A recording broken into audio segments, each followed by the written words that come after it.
Perfect. Okay. So, hello everyone. On behalf of Neuroscience, I'd like to welcome you all to today's seminar. Our speaker today is Dr. Jordan Theriault. I hope I'm pronouncing that correctly. Yeah. And he's the instructor in radiology at Harvard Medical School and at the Biomedical Imaging Center of the Massachusetts General Hospital, and also the assistant director of the Interdisciplinary Affective Sciences Lab at the Northeastern University. And there he collaborates with doctors Lisa Feldman Barrett and Karen Quigley. And he has background in social psychology and social neuroscience, but his research now focuses on mechanistic explanations across biological and psychological levels of analysis. And more specifically, he studies social cognition and behavior research from the angle of brain metabolism, which is something he'll talk about a bit more today. And he also studies the costs of brain-based sensory encoding and theoretical interpretations of the bold signals in fMRI. Great. I think without further ado, please welcome Dr. Theriault, and the stage is yours. Awesome. That was a fantastic introduction. Thanks. There's too much stuff that's going on with this work, and so it's tough to bridge it all. So you guys are going to kind of get a taste of me trying to bridge two really different areas of research at the same time here too. So I'm going to hope it's going to be interesting, and for people that are more on the neuro side and are more on the social side, there should be something interesting on each side of it here. Cool. All right. So thanks for having me. So I think I'm just, again, keeping in mind that these are big topics that we're going to try to go through, and I'm going to try to come up with a frame to help navigate that. Oops, hold on, minimize the window here. I'm going to start with a question that might seem overly broad, but it's going to help frame the strategy that I want to take in doing this theoretical work. So the question is just going to be, what is it that scientists do? What are we doing as scientists when we're doing research? And from a philosophy of science perspective, there might be two different answers that you could give. Neither one's going to be wrong, but they're both going to emphasize some different things. So one could be, and you'll see a lot of people emphasize this, that what we do is we discover or we falsify facts within our particular research area. So if we're psychologists, we discover psychological facts. If we're neuroscientists, we discover facts about neuroscience and so on, right? So you define an area of interest, and then you're going to try to identify facts in it. Another answer, and this is what I'm going to focus more on, is that scientists try to learn how phenomena work. So this is slightly different. Here, what you would do is you would define a target phenomena that you're really interested in, and then you try to break it down into mechanisms. And so that strategy is going to be especially useful when you're dealing with complicated biological systems or psychological systems, because what you can do is you can start with a rough idea of how something works, and then you can keep refining your ideas from there. So more specifically, when you're doing this, what you're going to do is you're going to refine models. So you're going to develop models that are a formal description of how something works. And the model's never going to be perfect, but the model is going to help you make some incremental progress with something that's actually much, much more complicated. The model's always going to be wrong, but sometimes they're useful.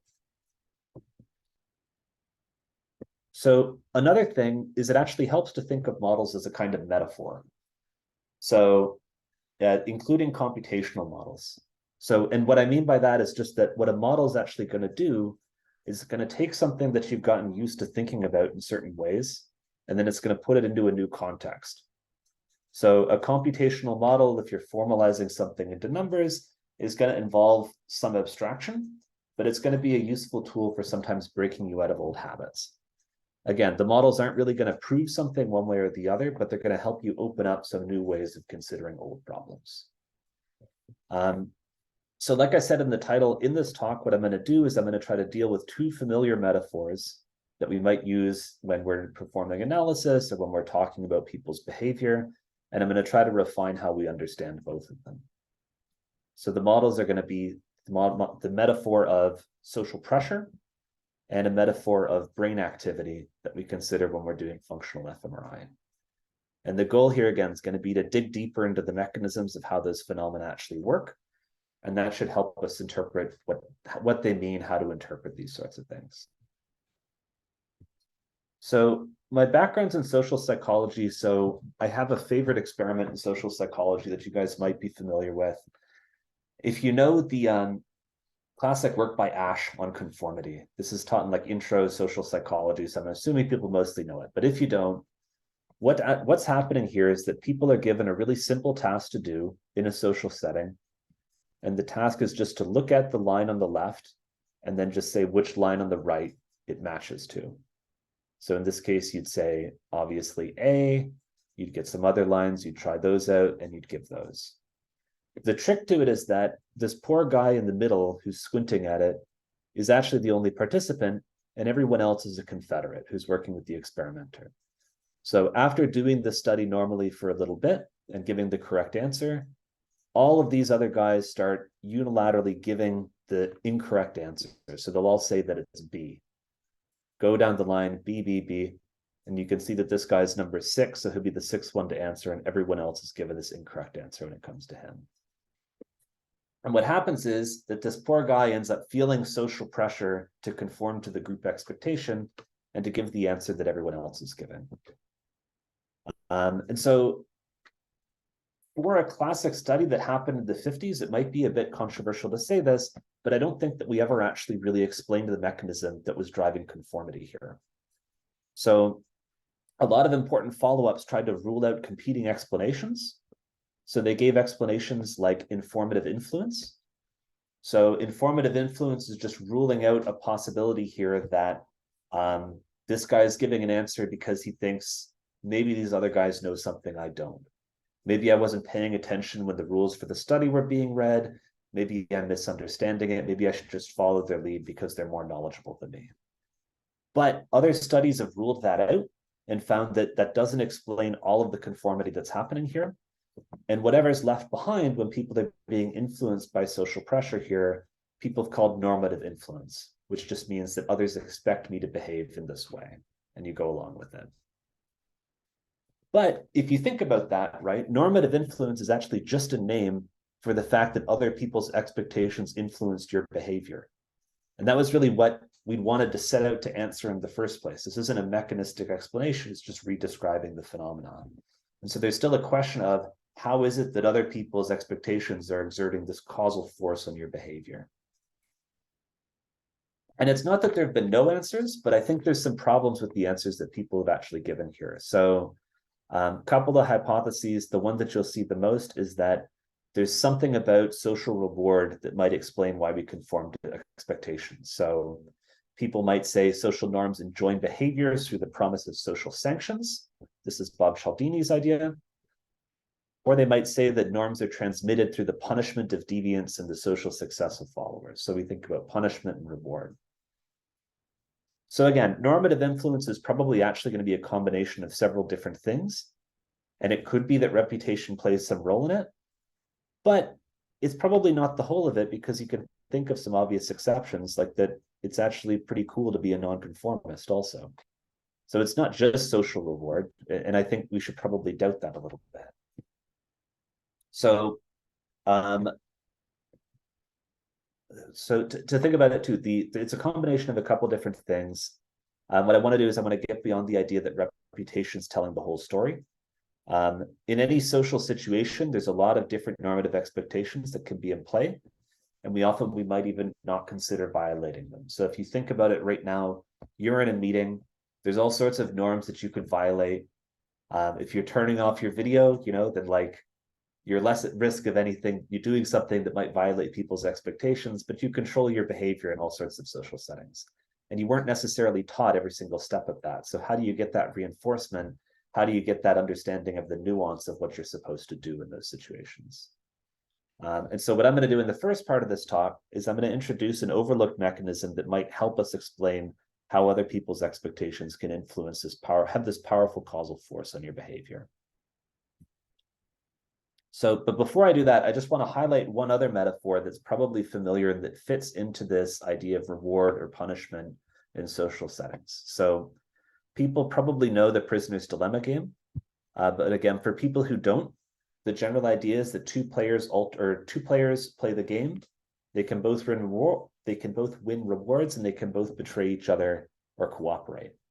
And depending on whether they cooperate or whether they betray each other, they can win variable amounts. And there's some ideas that can be taken from this that give you an idea of how social interaction is supposed to work. So one conclusion people can take from it is that in a short-term game, if you betray your partner, if you're never going to see them again, then you can actually you're going to on average maximize the reward that you get from the interaction. If you're going to play a reciprocal game and you're going to keep cooperating over a long time, then the strategy is generally to cooperate and to rely on reciprocity. And again, this fits naturally into this idea of reputation building, right? Or social reputation.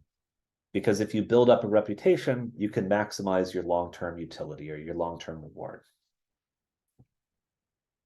But as a metaphor, right, that actually has a couple of implications for it that are going to structure how you look at social interactions and where you think the answers are going to be. So on that game theory metaphor, it's going to suggest that you're rewarded for long-term maintenance of social structures, and that the long-term selfishness isn't going to pay. It's also going to set up an understanding that a metaphor of exchange, which is that when we cooperate, we're inviting other people to treat us as equals with our own goals. And in fact, if other people fail to acknowledge that, then the structure of the game itself lets you punish them for it, right? You can make them pay a cost for not treating you as an agent with your own goals. And finally, what the metaphor is doing is it's suggesting that our aim is to maximize reward, but the reward that it's talking about is considered in really abstract terms. So it means that abstract rewards like money aren't considered to be something that's fundamentally different from more biologically relevant rewards. We just think about reward in really abstract terms, right? And again, these are conclusions that you're taking from the way that the game has been set up in the first place. And some of these assumptions that you may have had in the first place could motivate people to set up a game to test them and import some of those assumptions into it. So what I'm going to try to do here is to set up a new metaphor, which is going to have three major points to it. One is that cooperation is going to help avoid short-term costs. The other is that social interaction actually involves an element of control over the behavior of other social agents. And that the costs are biological, that we really can get more traction on this by thinking about them in real biological terms rather than in an abstract sense. And so to give a roadmap of how I'm going to try to develop that metaphor, the first thing to do is going to be to dive into the underlying biology and think about how the metabolic or the human brain, the metabolic expense of running the human brain. Then we're going to look at how the brain manages those costs by encoding information as prediction error. And then we're going to look at how that encoding strategy gives some room to exploit a social environment. So you can make other people predictable for you by being predictable for them. So I'm going to come back to the biological costs a bit more later, but to just give a skim of it right now. The important details are that the brain itself, especially in humans, is actually a really massive metabolic investment. So in rats, it's about 5% of resting oxygen consumption. In chimpanzees, it's about 9%. And in humans, it's about 20% of resting O2 consumption. So that's a fifth of the body's metabolic budget is devoted to running the brain at rest too, right? Of that budget, the majority of it is actually going to signaling costs. So what you're seeing here is a breakdown of synaptic transmission, action potentials. The majority of what the brain is spending metabolically is going toward signaling. And within that signaling, the major cost is the sodium-potassium pump, so repolarizing axons or maintaining resting potential. So again, if you actually break this down from that 20% and look at the proportions devoted to signaling, neuronal signaling is going to be devoted, or it's going to cost about 13% of the whole body, human body metabolic budget at rest.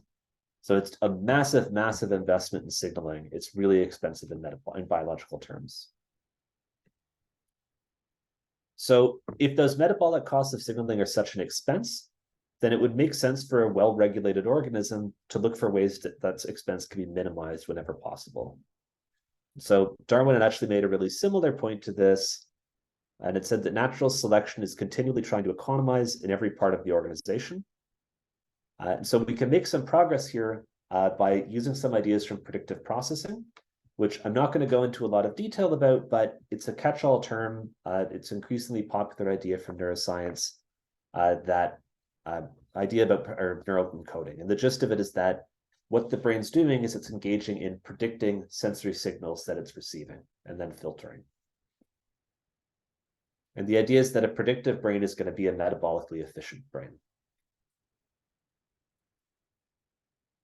So to just give a demonstration of what I mean by that, from a predictive processing perspective, hold on. If I'm just going to leave this white screen up, and if you just keep staring at this white screen, then there's a simple rule that your brain's going to be able to follow, which is that whatever happened a moment ago is going to keep happening. So if the screen is staying exactly the same, there shouldn't be new visual information to encode. The prediction can prevent you from having to keep processing or keep encoding that the screen is white. You just encode changes. So it's only when something changes that that prediction is violated and something needs to be encoded. But even then, as long as nothing else changes after that, then what's predictable can start to be filtered again, and you can minimize the encoding that has to take place from the sensory signal. So in this way, what the brain's going to be able to do is make predictions from prior experience and then filter those sensory signals. So the idea from predictive coding is that predictive coding of sensory signals is going to be fundamentally a process of filtering predictable signals. And sensory signals can be predictable at multiple levels of abstraction. So we could have low-level prediction error, we could have very high-level prediction error too. Again, there's a lot more nuance that we could get into this here, but for present purposes, the important takeaway is going to be that metabolic costs of neuronal signaling, or at least some of them, are going to depend on prediction error. So another important extension of this, and where it's going to be relevant for social behavior, is that behavior is going to be affected by prediction error as well, because prediction error is going to be information that the brain can respond to. So if something happens on the screen, you might react, even if it's just in simple ways like fixating your eyes to a new point, right? But more importantly for us, what is it that's going to happen in a social environment? So in a social environment, there's other brains, and those other brains make mutual predictions about you.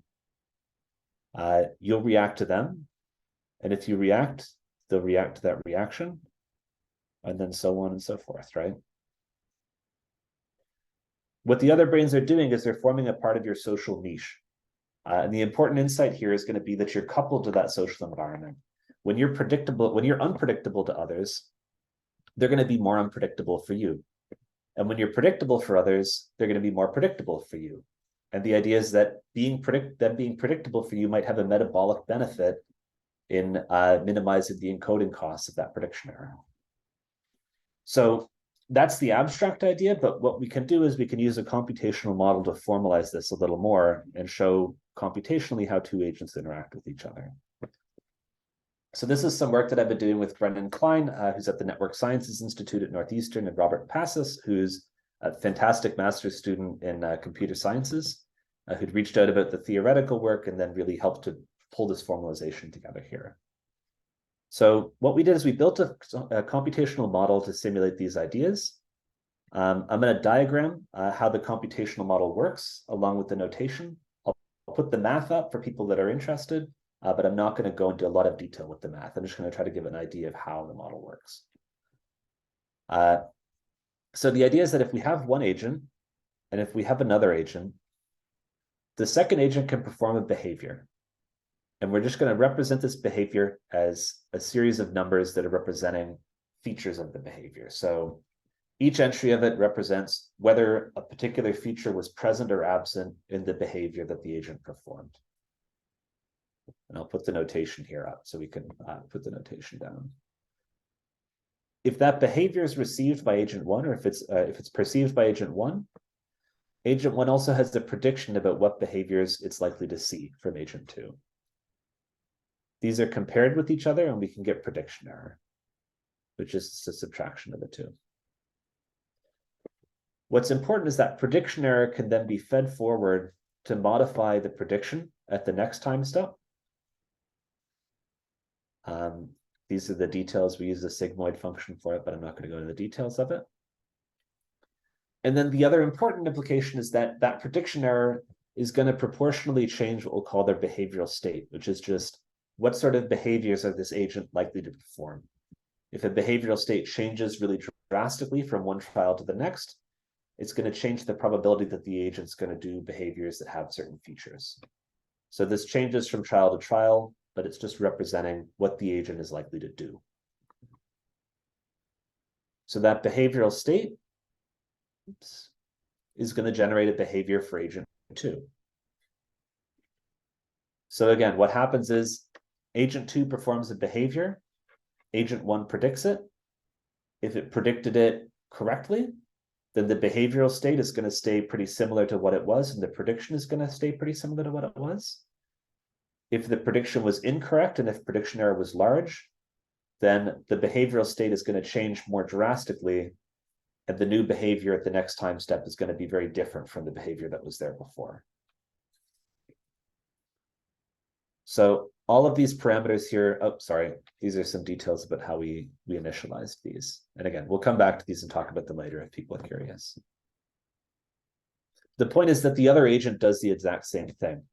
So the other agent receives the behavior, changes their behavior state if the prediction error was large, and then gives a new behavior for agent 1 to perceive.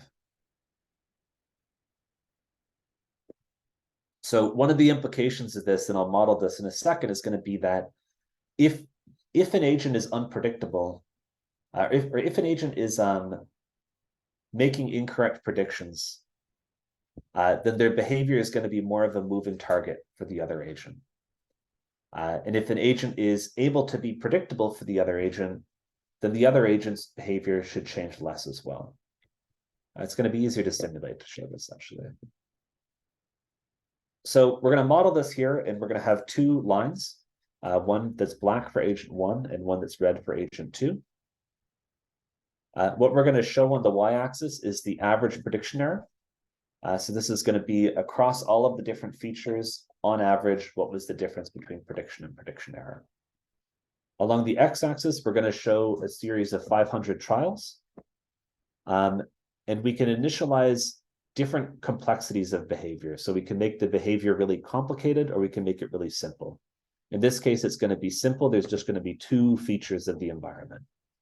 The entire environment is defined in terms of whether 2 features are present or absent. So if we simulate this, what we can see is just a noisy mess as agents sort of bounce around off of each other, right? So you're going to see that prediction error tends to vary around 0.5, but from one trial to the next, agents are bouncing around really wildly, changing their behavior, and the others not able to predict it. What we can do, though, and what gives us an idea of what's going to be an important conclusion here, which is that the complexity of the behavior actually matters, is that we can look at other state sizes. So what you're looking at here are larger state sizes of there being 10 features of the environment, 25, 100, 500, or 1,000. And we can simulate these agents bouncing back and forth behaviors in each of these, right?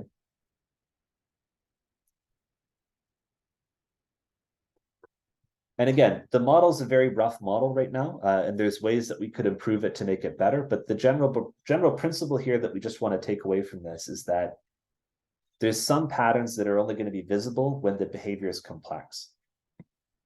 So think again back to the prisoner's dilemma example, where there's really only 2 options that you can take on each trial. You can betray or you can cooperate.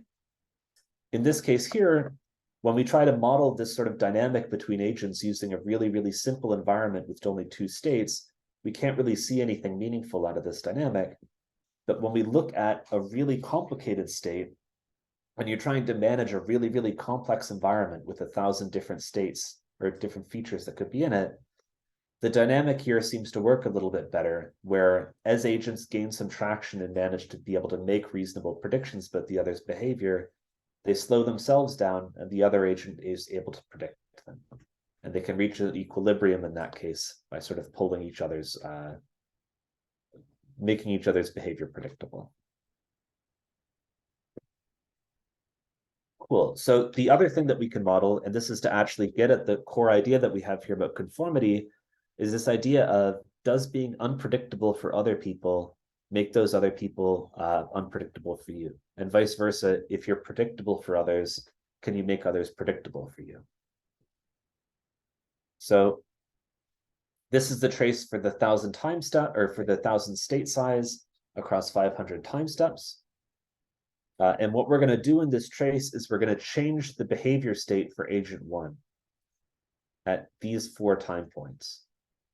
So we're going to let these agents reach an equilibrium with each other, and then we're going to pull the rug out from under agent 2 by making agent 1 change their behavior to something new and random that they hadn't settled into predicting with each other. So we're basically going to force agent 2 to have a large prediction error and see what happens for agent 1 as a consequence.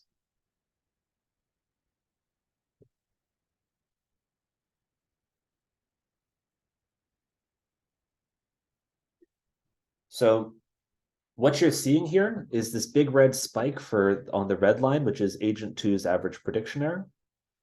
And what's happening is agent 2 has changed their behavior. They're doing something that's unpredictable for agent 2. Agent 2, as a consequence, receives a big prediction error. But because they received that big prediction error, they've now changed their behavior, which causes agent 1's predictions to start to be incorrect as well, because they're now trying to track a moving target. To lay it out, just to show exactly what's happening here, when we're changing behavioral state for agent 1, we're changing this variable right here. And then what's happening as a consequence is the behavior changes, the error changes, and this works its way back around to increase prediction error for agent 1. So again, just to show that one more time, we're changing the behavior for the behavioral state for agent 1, and this will work its way through agent 2 to change their behavior and increase prediction error for agent 1.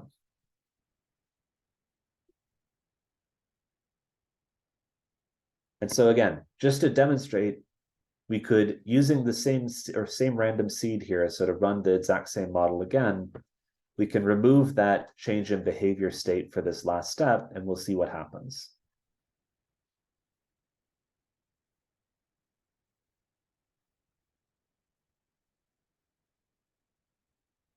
So in this case, there wasn't a spike in prediction error for agent 2, and as a consequence, there wasn't a reciprocal spike in prediction error for agent 1. What you're looking at, what's important here is that the area under the curve for the black line is going to be lower when they didn't perform that unpredictable behavior. So basically, by agent 1 allowed themselves to fall into equilibrium with agent 2, and rather than pulling themselves out of that equilibrium by doing something that was unexpected, they just continued on that predictable trajectory. And if we're thinking about this prediction error as representing a metabolic cost, what we'd want to say is that agent 1 actually saved themselves or reduced the metabolic cost of themselves, so this biological cost of themselves, by remaining predictable for agent 2 in that particular case. So again, the takeaway here is going to be that when I'm predictable to you, I can reduce prediction error for me, and by extension, I can reduce the metabolic costs of encoding that prediction error, which again is being represented here by area under the curve. Cool. So to come full circle on this first part, if computational models are metaphors, then what I'm trying to do here is to introduce a new metaphor for thinking about social behavior. And again, on a game theoretical metaphor, what social interaction involves is exchange. It involves a concern for long-term rewards, and it's going to focus on reward of the abstract. The alternative metaphor here is going to focus on how social interaction can be used to exercise control over the environment. It's going to focus on how it can avoid short-term costs, like prediction error processing. And finally, it's going to put those costs in biological terms, rather than assuming that different kinds of costs and rewards are interchangeable in the abstract. And to come back to Ash again too, there's actually a new way of looking at this from this perspective, right? So initially we thought about informational influence, and we thought about normative influence. And when we're talking about those, we're talking about how these confederates are influencing the subject in this situation, right? We're talking about how this poor nerd in the middle here is being influenced, but not how he might influence the confederates as well, right? But what the new metaphor is showing is that influence can actually run in both directions. And when he's conforming to people's expectations, we might even call that some stabilizing influence that he's exercising over the group. He's staying predictable for them to keep them predictable to him. But the subject's really doing in this situation is controlling their social niche within the experimental setting that you've set up. They're not passive here. They're not just being influenced. They're actively influencing, but they're actively influencing by remaining predictable, by not doing something.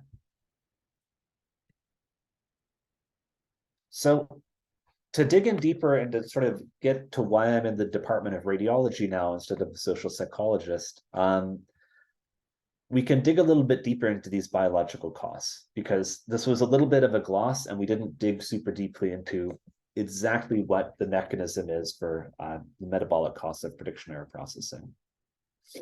So again, how are these metabolic costs of prediction error realized? And the way I'm going to try to address this quickly in the last 15 minutes or so here is to say that bold fMRI that we're used to seeing is actually more closely related to glucose-dependent metabolism. There's some metabolic features of the bold fMRI signal that we're not usually used to thinking about. And when we think about those details, and when we really look at them and try to understand them mechanistically, they can help us refine a sort of metaphor that we've gotten comfortable with in terms of looking at functional brain activity. The conclusion of this is going to be that fMRI is actually going to involve particular metabolic pathways, and those metabolic pathways are likely going to be supporting signaling in particular kinds of neurons. What this is going to suggest is it's going to suggest that we can't just think of brain activity in generic terms. We need to remember that fMRI is going to capture certain kinds of information processing, like prediction error processing is what I want to make the case, but I might need to direct you to the paper to become confident for yourself in this. It might be too much for the presentation here. But to just sort of prime you first with to think about this, right? In cognitive neuroscience, there's a temptation to treat the signals that we generate from bold fMRI in a generic sense, it's generic data. There's a sort of comfortable metaphor that people fall into, which is that the bold signal, functional neuroimaging, represents activity or activation, right? But that metaphor starts to fall apart when you consider that bold fMRI activity is metabolic activity, or it's associated with metabolic activity, which I'll show you in a sec. And it's metabolic activity that's happening on top of an already massive investment in metabolism in the brain. As I'd already said, human brain's using 20% of the whole body metabolic budget at rest. And so this activation that you're seeing is really activation on top of an already massive investment. It's really a ripple on top of it. And so when you think about it in those terms, you might want to question whether this is just more of the same. It's a region sort of tuning up whatever it was doing at rest, or whatever it was doing before, more in a generic activation sense, or whether there's something more particular or some specialized type of function or information processing that's going on during activation. So again, a question we might ask is, how is it that metabolism during brain activity is different from metabolism during that baseload consumption? And to answer this, or to get some traction on it, it helps to go back to the really early studies that were sort of before bold fMRI was popularized as a method. So some of the earliest work that really set the stage for the functional neuroimaging that we use now was done in this study by Fox and Rachel, where they just showed a blinking checkerboard to participants, and they did several different PET scans independently.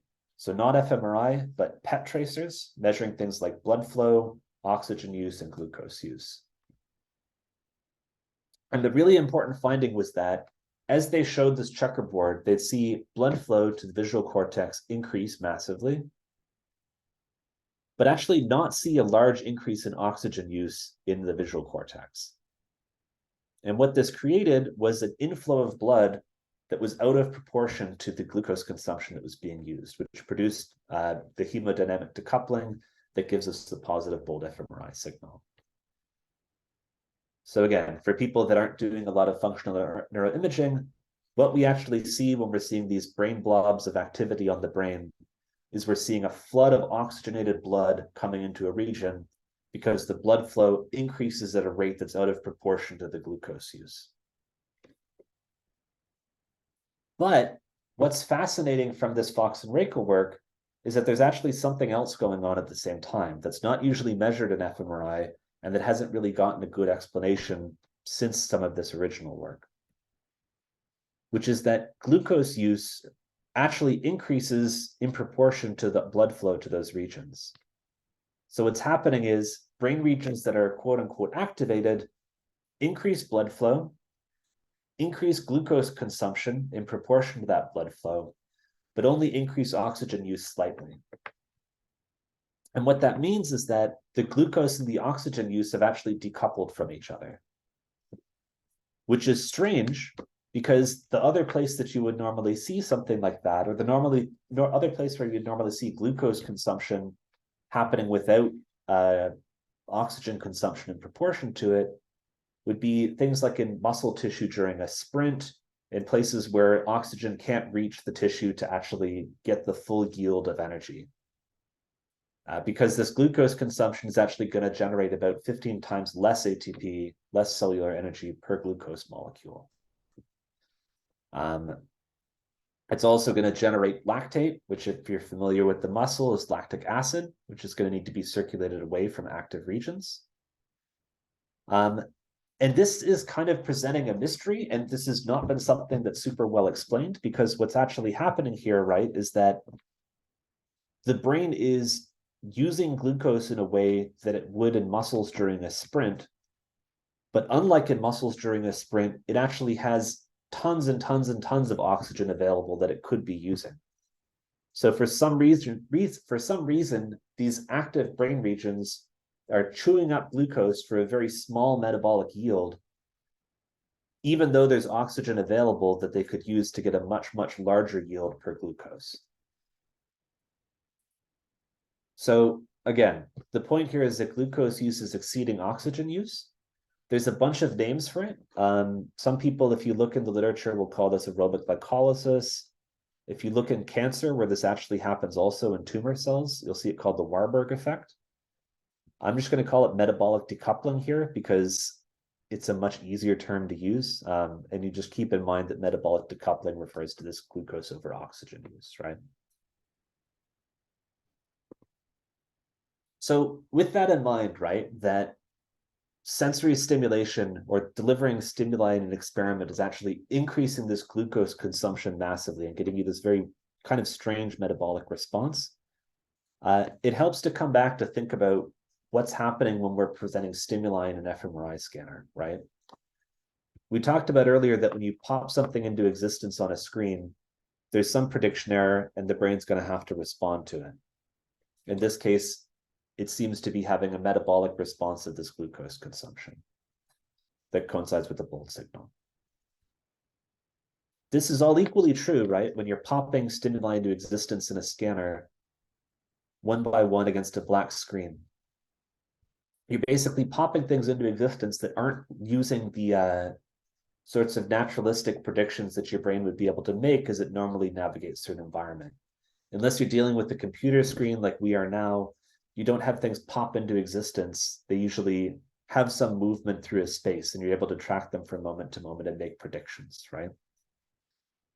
So again, in our experiments, observing stimuli is going to necessarily involve encoding some prediction error.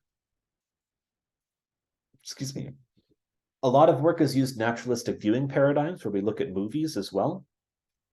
But these don't really solve the problem either. It's actually interesting to see people talk about naturalistic viewing because movies are not naturalistic, right? There's cuts, There's changes in perspective. There's movement from one scene to another. You know, if things are well edited, they generally make sense. But if you just watch this clip from Friday Night Lights, you can count how many changes, how many cuts there are within it. And you can get a sense for how much prediction error your brain's probably having to process at a low sensory level during it. That's picked off by Chandler. Interception. He's got a good wall in front of him down the left side. Street, the only one that might be able to get to him.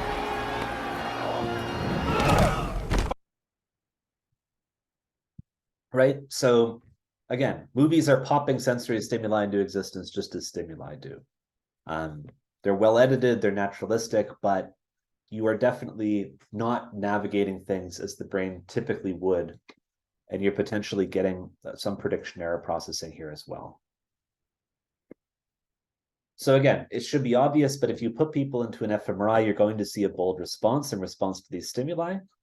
And what I've shown now is that that bold response co-occurs with metabolic decoupling. But what we really need is an explanation of why that metabolic decoupling is occurring. So why would the brain be using glucose at 15 times the rate for the same energy yield? And why would it do it in response to experimental stimuli? So why does this metabolic decoupling occur? So we tried to look at this in a theoretical paper that you can find at the SciArchive link here. I'm not going to be able to go through the details as much as I would like to. So if you're interested in this, you should really check it out. But to give a quick skim, basically what we're proposing is that some of the biophysics of the most informationally efficient axons might be best supported by this type of metabolic decoupling. So to give the argument here, the point is that to use oxygen to generate energy or cellular energy, you're going to need to use mitochondria as a part of that. So cells need to use mitochondria. Those mitochondria have to be physically fit into particular cellular compartments. They have a size constraint. They're physical things that need to actually fit into there. What's interesting is that as axons get thinner and thinner, so here we're looking at axon diameter along the x-axis, and we're looking at mitochondrial concentration along the y. As axons get thinner, the mitochondrial concentration tends to dip down. And axons can stay viable for signaling down to about 0.1 micrometers, which you can see is the sort of bottom end point that it's approaching there. And once they get smaller than that, it's basically impossible for them to send a signal because noise from just sodium randomly passing into and out of the axon is going to cause too much noise. Basically, cells will fire randomly too often to be able to carry a signal coherently once they get too small. But as they're approaching that small diameter, they tend to reduce mitochondrial concentration.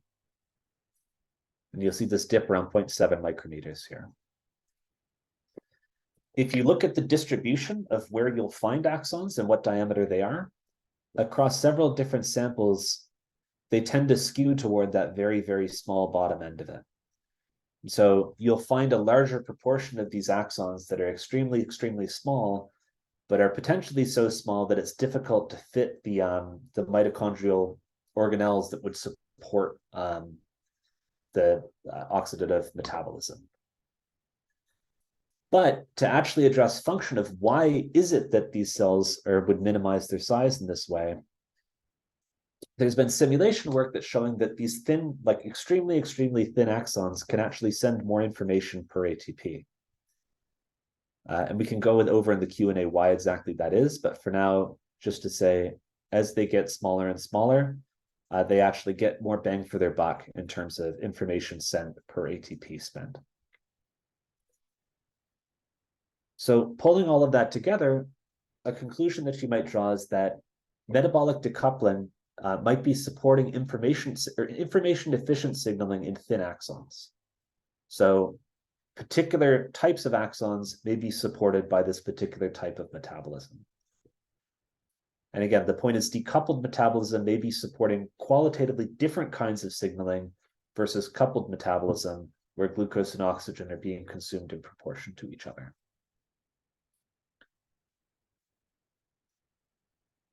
And so again, to come back to how do you interpret this, we have a story now of that these extremely thin axons maybe where this metabolic decoupling is occurring. But what does that mean? How are we supposed to interpret that? And what we were showing here is this link between the bold signal, metabolic decoupling, these extremely small diameter axons. So what we go into in the paper, and I'm not going to have time here, is that you can really start to look at some of these mechanistic details and link them into a bigger picture to look at how they relate to neurotransmitter signaling, such as norepinephrine, how norepinephrine has its own effects on metabolic decoupling, how at the measurement level, gamma oscillations relate to the bold signal and also have necessary relationships to small diameter axons. And just to focus in on that gamma level relationship, there's a lot of work that's looked at how gamma oscillations relate to the positive bold signal. And there's been a lot of intracortical work looking at how gamma oscillations relate to functionally bottom-up processing or prediction error encoding. And actually, what was really exciting was there's been some really recent work showing that gamma band oscillations are themselves potentially glucose dependent, which helps us make this link from the metabolic decoupling and this glucose use in particular to particular kinds of neuronal signaling at the gamma band.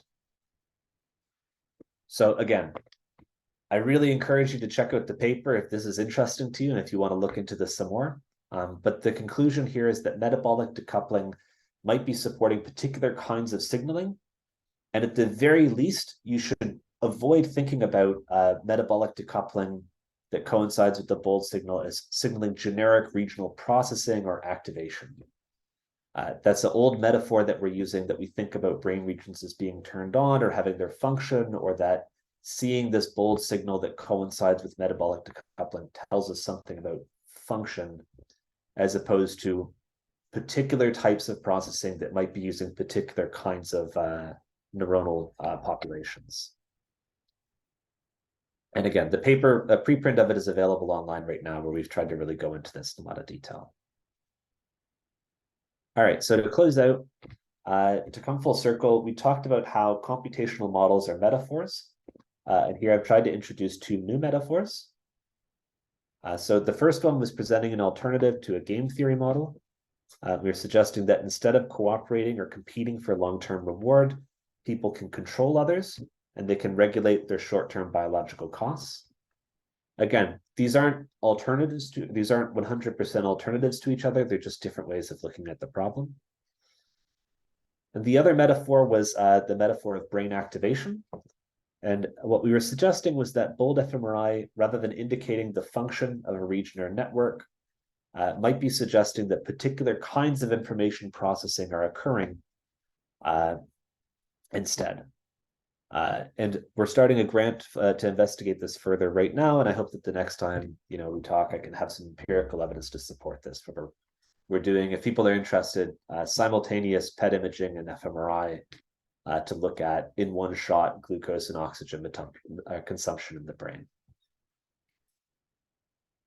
Cool, and thanks to all of my collaborators, to the graduate students that I'm working with, and as I've said, we have some funding that we're doing to look at this empirically too. And thank you guys for inviting me. This is very fun.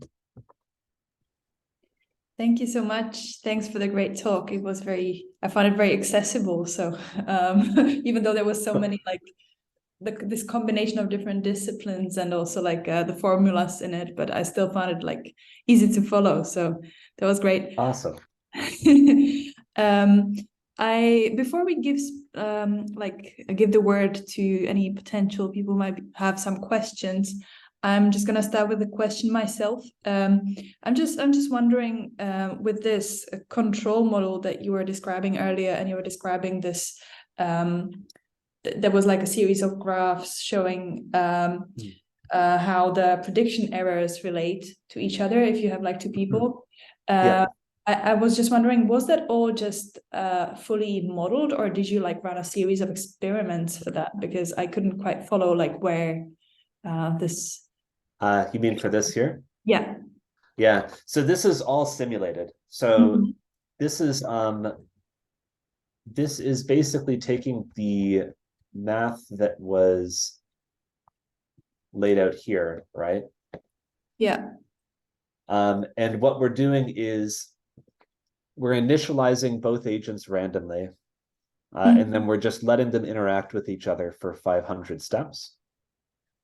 And the part of it that I guess is where we're intervening on that is that we are reinitializing that behavior state for one of the agents to see what happens to the whole dynamics, right? So there's no human data that was collected in it, but what we're doing is just we're setting up the model and seeing how the simulation runs as it carries out the interaction. So again, there's the way that we've set up the model, in particular, some of the steps like how we make prediction error change the behavior state at the next time step. So how agents react to having their predictions violated and how exactly that changes their behavior are like all things that you could refine or improve on to be a little better. And we've got some ideas of how to do that in a way that's a little more flexible or a little bit more realistic to how we think things are working in the brain. But yeah, we can get a good distance from just working with the model to try to simulate what we think is going on. And then I think once this gets a little bit better, you're right, we'd want to get some actual human data and see if we can predict some of the like intricacies of how people are actually behaving from it, right? Yeah. I don't know if that's maybe like too much of a long shot, but would that kind of be tested just like experimentally or like some kind of hyper scanning study, or like how do you envision testing that? So I mean, I think what you want is you want to collect data in a naturalistic situation as richly as you can. So really what you want, right, is data that's realistically data that's a realistic representation of the thing that you're actually trying to model. And so like if you were doing eye tracking studies, right? Like people will look at how saccades work with similar control-based models to this, right? And what you want is to move a target and see if you can get the model that you've made to reflect some of the patterns of how people's eye is going to fixate or move to the target as it tracks. A similar thing that you could do here, right, would be something that I'm interested in would be like try to run a social have a naturalistic social interaction between two people, and try to track let's say like how people fixate toward parts of the other person that would carry a lot of information from moment to moment, right? So if people are making eye contact, there's going to be a lot more variability and a lot more prediction error to potentially encode. If people fixate away or sort of direct their eyes away from these high variability parts of the person, then they're going to be reducing at least the visual sensory signal, the sensory prediction error that's coming in from moment to moment, right? So what would be interesting would be to look at how does the sort of physiology within the person relate to those decisions that they make of where to sample information from, right? So if someone is having an increase in electrodermal activity, or if they're having an increase in EDA is a good example of that, right? Because it'll be related to prediction error. If someone is basically getting physiologically aroused, do they try to self-regulate the information that they take up from the other person by changing where they're looking, right? And that's not so much an experiment, it's more of just trying to come up with a reasonably well-controlled situation to collect data in. And I think that's, again, the sort of, that comes back to the first point about, are you trying to sort of make discoveries, or are you trying to understand how things work, right? And I think the experiments can come in if you have two really good competing explanations for how something works and you want to rule out between them. But I think for the stage that we're at in a lot of social psychology and in you know, often neuroimaging as well too, right? You might just want to get richer samples of data to try to understand what exactly is going on and to model it. Yeah, rather than to get stuck with the simplifications and models that you had from before. Yeah. Right. Okay. Yeah. So we have a comment here, just more of a comment than a question, that it's cool to see some further investigation and thought on what the bold signal actually represents, as opposed to just activity. So I just have a question regarding this, like, given that it's so common to speak of brain activation, what other wording would you suggest to reflect better? It's really hard, and like we keep catching ourselves doing it in our own papers too, but it's like, I'd say, what was it, say like bold signal intensity increase, like it can be clunky. The problem is that it's like, to say something that's accurate to the measurement is going to be clunky, but it might be good to say something that's a little clunkier, just so that you don't fall into the habit of treating it as the simpler metaphor, right? Yeah. It's just like a general rule is, if you try to stick closer to the measurement itself, it's you're going to be better off, because it's just really easy to import a lot of assumptions about what these things mean into just how you're describing them in shorthand, right? Yeah, absolutely. Okay, do we have any other questions from the leftover audience here?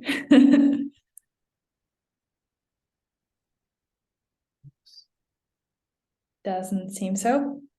Okay, well, in any case, thanks a lot for the talk. It was thank you. As I said, I liked how accessible it was, so that was great. And yeah, we have another comment here. Yeah, I love Busaki's. Yeah, Busaki, we drew on Busaki a lot for looking at the relationship, or the gamma oscillations. So that's a really great comment. Yeah, cool. Okay, well, thank you so much. Thanks for the talk, for making time for us. I'm gonna stop the recording now. All right.